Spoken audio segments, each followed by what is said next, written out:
সুপ্রভাত বন্ধুরা, আশা করব তোমরা সবাই ভালো আছো। আজকের তারিখ হলো 4/8/2024। আমি চলে এসেছি বাউরিয়া ফেরিঘাটে। তো এখানে ঠাকুরের মন্দির আছে ফেরিঘাট সংলগ্ন। তো সেই একটা ছবি আমি তোমাদের সামনে তুলে ধরার চেষ্টা করছি। তো আমি তোমাদের ঘুরে ঘুরে বাউরিয়া ফেরিঘাট গঙ্গার ধারের ছবিটা পুরো দেখাবার চেষ্টা করব আজকে সকালবেলায়। তো তোমরা দেখবে পুরো ছবিটা। আশা করছি ভিডিওটা তোমাদের ভালো লাগবে। তোমাদের উদ্দেশ্যেই এই ভিডিওটা বানানো, বাউরিয়া ফেরিঘাট ও তার সংলগ্ন পরিবেশের ছবিটা।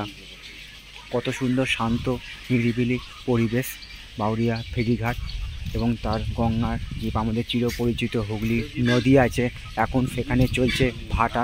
তো তারই একটা ছবি আমি তোমাদের সামনে তুলে ধরার চেষ্টা করছি সকালবেলা।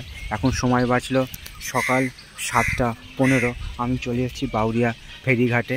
দেখো সামনে লঞ্চ দাঁড়িয়ে আছে বজবজ ফেরিঘাটে যাওয়ার জন্য। আর আমাদের চিরপরিচিত হুগলি নদী সমগ্র বাংলা তথা সমগ্র ভারতবাসীর একটি গর্বের বিষয়। এখন সেখানে চলছে ভাটা।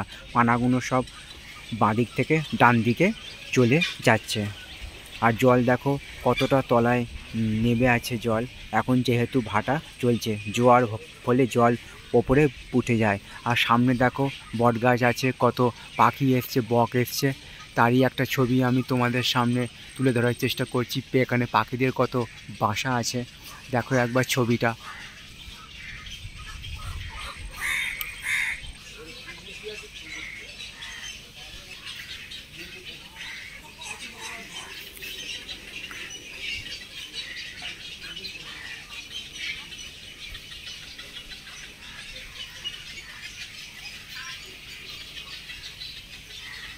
ভিডিওটা এই পর্যন্তই রইল।